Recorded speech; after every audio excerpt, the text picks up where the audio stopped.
The Legend of Zelda Breath of the Wild is nearly upon us. Hyrule is in danger once again, and in mere days we will all set out to find the Master Sword, aid Zelda, and defeat Calamity Ganon. It's been a long and winding journey just to get to the game's launch on March 3rd though. Zelda fans love timelines, and so I thought it would be worthwhile and interesting to look back at the history of The Legend of Zelda Breath of the Wild's development. It is easy to forget where a game has come from and exactly what it took just to get to launch.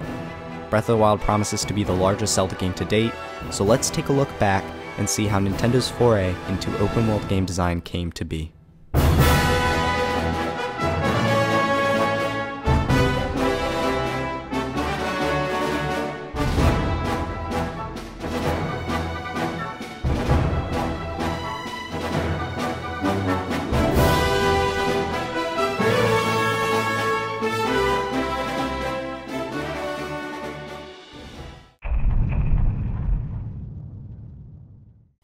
Nintendo first breathed life into the possibility of a Zelda title on Wii U at E3 2011. The Legend of Zelda Skyward Sword was on the horizon, and the Wii U was just revealed. So today, welcome to the world of Wii U.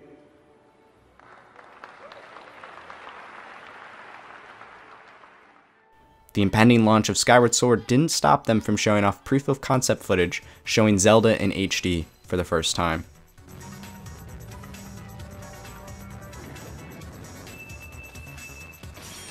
In an interview with IGN, Eiji Aonuma, the producer on the Zelda series, discussed the possibilities of a Legend of Zelda title on Wii U. Quote, "It'll be an interesting challenge for us to see how we want to incorporate the controller itself, and also previous successes such as using the nunchuck and Wii Remote for swordplay." End quote. With the first entirely motion-controlled Zelda title on the horizon, the intriguing at the time, now controversial, Wii U gamepad was clearly at the forefront of Aonuma's mind when considering development. This fact was highlighted again and again throughout 2011. In Nintendo Power Volume 270, Aonuma said, quote, "But in a game for the Wii U, I can definitely see something like the controller itself becoming different items that Link is using, allowing you to interact with the game world and with the game items in a very different way." End quote. In October, Game Informer had Skyward Sword as the cover story of the magazine. In a sidebar, Phil Kohler asked Aonuma if the team had already begun planning an HD Zelda. Aonuma said, quote, "The demo that we showed at E3 was really just more of a rough idea of if all we were to do is take a Zelda game and put it in HD, this is what it might look like." End quote. Before the end of the year, Aonuma gave a seemingly final say on the Zelda for Wii U controller possibilities in an interview with an official Nintendo magazine in issue 75. He said, quote, "I honestly think we cannot go back to button controls now, so I think these controls will be used in future Zelda titles too." End quote. It seemed like Skyward Sword had left a permanent mark on the franchise. The swan song of the Wii was met with critical acclaim, but when the dust settled, slow pacing, the reuse of environments, and incessant hand-holding dragged the entry down in the eyes of fans. Thankfully, Nintendo heard the complaints regarding Skyward Sword and took them to heart when beginning the development process for a brand new Zelda experience. 2012 was a barren year for any Zelda Wii U news. Nintendo was gearing up to launch the Wii U that November, and their focus clearly was on the launch of their new system. Games that were years away did not take precedent. The console launch didn't keep Zelda off the minds of Nintendo fans though. During an interview with Entertainment Weekly, Shigeru Miyamoto, the creator of Zelda and other key Nintendo franchises, discussed motion controls for the next Zelda game, saying, quote, "But there were some people who weren't able to do that or didn't like it as much and stopped playing partway through it. So we're in the phase where we're looking back at what worked very well and what has been missing and how we can evolve it further." End quote. And just like that, both motion controls and news on Zelda for Wii U in 2012 were canned.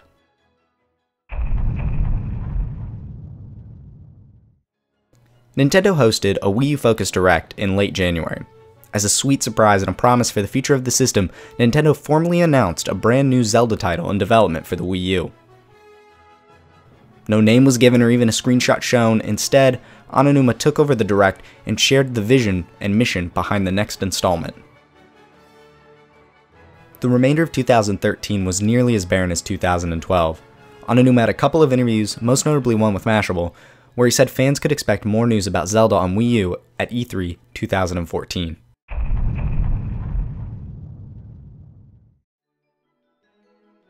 The excitement surrounding E3 and Nintendo this year could be described as palpable. Zelda was on everyone's mind. Roughly halfway through Nintendo's digital event, Ononuma took over and began to describe the latest installment of the Zelda franchise. Ononuma spoke about the original Legend of Zelda game and how its wide world felt connected. The 3D titles tried to mimic this fast feeling but never quite matched it in execution. Ononuma talked about how the Wii U allowed them to create a vast open world where the player can approach an area from any angle, much like the original Legend of Zelda. Then, Ononuma vanished and a 47-second trailer showing off what Zelda on Wii U would look like made its debut. Considering all the tidbits of information up to this point, these 47 seconds seemed like the motherlode. Not much else came out of E3 except some confusion on whether it was actually Link in that trailer. The trailer closed out with a fade to white and a launch year of 2015. For any substantial new information to come to light, folks would have to wait 6 more months. The next chunk of Zelda Wii U news would arrive during the 2014 Video Game Awards. Lately, whenever I run into a Nintendo fan, they always ask me one question. Hey Reggie, can you tell me about the next Zelda game? This pre-recorded demo starring Miyamoto and Ononuma aired during the live stream. This was the first extensive look at gameplay in Zelda Wii U, but it was all off screen though, which is arguably the worst way to show off your new game. Nintendo even reiterated the 2015 launch window, although that hope would soon be dashed upon the rocks. The year that was 2015 would go down as arguably the most disappointing year in Zelda Wii U's history. On March 17th, during a Japanese press event, Nintendo announced a partnership with DNA to create mobile games with the Nintendo franchises. To quell potential investor and consumer concerns about Nintendo as a dedicated hardware manufacturer, the late Nintendo president Satoru Iwata shared that the company was already developing next-gen hardware under the codename NX. Just 3 short years after the Wii U's launch, and the next bullet in the chamber seemed to be locked and loaded. 10 days later, Nintendo released a brief video with a statement from Ononuma saying that Zelda Wii U would not be coming out in 2015. Due to the team discovering, quote, several new possibilities, end quote, for Zelda on Wii U, Ononuma decided that, quote, we are no longer making a 2015 release of number 1 priority. Instead, our priority is to make the ultimate and most complete Zelda game, end quote. To rub salt in the wound, Nintendo also announced that Zelda Wii U would not be at E3 2015 in any capacity. It's not hard to imagine those new possibilities involved porting the game to NX, which would go on to become the Switch. Speculation of this popped up briefly, but with no expected timeline for the NX, the chances didn't seem terribly high. Little did we know that we had another Twilight Princess situation on our hands. Despite not being at E3, that did not stop people from asking about the game. In an interview with IGN, Nintendo President of America, Reggie Fils-Aimé, talked about why Zelda was not at the expo. Nintendo's reasoning was that E3 was meant for upcoming content in the holiday season and early the following year. Fils-Aimé went on to clarify that the game was still coming to Wii U and that it would be released in 2016. The year did cap off on a slightly more positive note. During a Nintendo Direct in November, the company showed off a whole 14 seconds of new footage. The short clip ended with the date of 2016, which conveyed a sense of deja vu to fans from the E3 2014 teaser.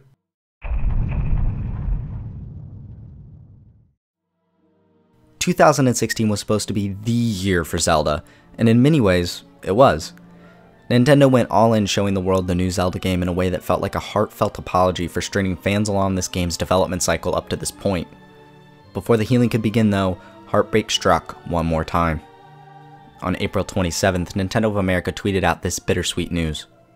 The delay of the game and the announcement of an NX version was likely made to placate fans, although the NX version would not be present in E3 that year. Nintendo also declared that Zelda would be the only playable game they offered at E3.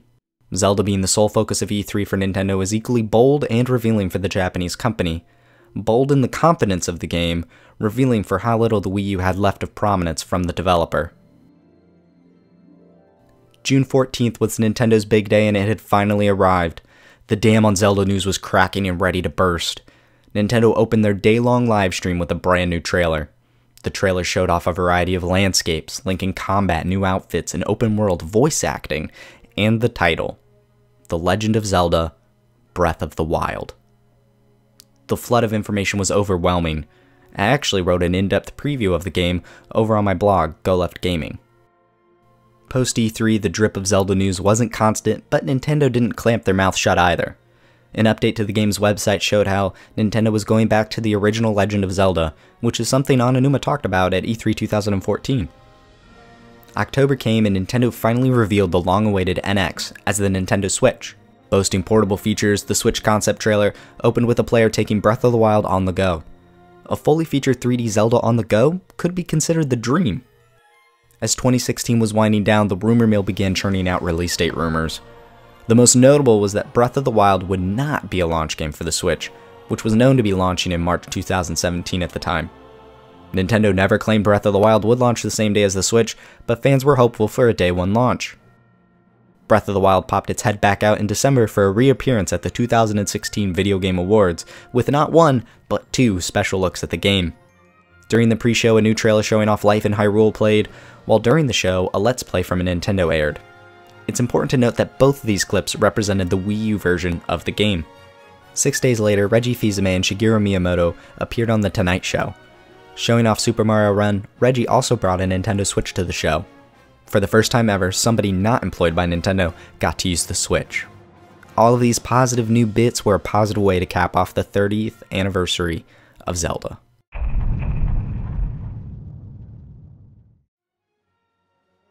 January 2017 proved to be a crucial month for Nintendo. The Switch event was taking place on January 12th, and the console was supposed to launch sometime in March. The company had a lot to announce, and still does, about their next console. Bundled in with all of those questions about the Switch were questions about Breath of the Wild. Were all the rumors of Zelda not being at launch true? The event opened strongly with important Switch information. The Switch would launch on March 3rd, 2017 at $299.99. The Zelda rumors were quelled at the end of the live event when Nintendo aired a phenomenal trailer for the game, which was punctuated by the final date the public would ever see attached to a Breath of the Wild trailer, March 3rd, 2017. Zelda would be a launch title for the Nintendo Switch after all. But was the Wii U version on par with the Switch version? It seems that, rightfully so, all of Nintendo's marketing for Zelda's first HD outing was behind the Switch version. Nintendo quickly confirmed that it was still launching simultaneously across both systems. How about the experience though? Was it the same across both versions? Almost to a T. Both games run at 30 frames per second and feature the same content. The Switch version does run at a higher resolution of 900p when docked and features higher quality sounds. The Wii U would not be getting the special or collector's editions of the game either. Other than that, the game should be the exact same experience. On February 6th, the final major milestone for this trying development cycle came to pass. The Legend of Zelda: Breath of the Wild went gold.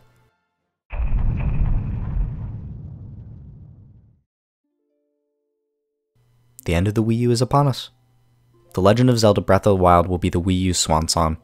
Speaking to Polygon, Reggie Fils-Aimé said, quote, "From a first-party standpoint, there's no new development coming after the launch of The Legend of Zelda: Breath of the Wild," end quote. It strikes me as fascinating and odd that the next 3D Zelda game would live and die with the Wii U.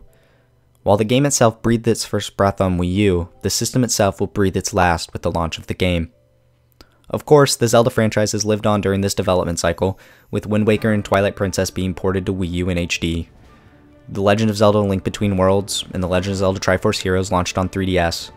There was even a Dynasty Warriors spin-off called Hyrule Heroes that came to both Wii U and 3DS.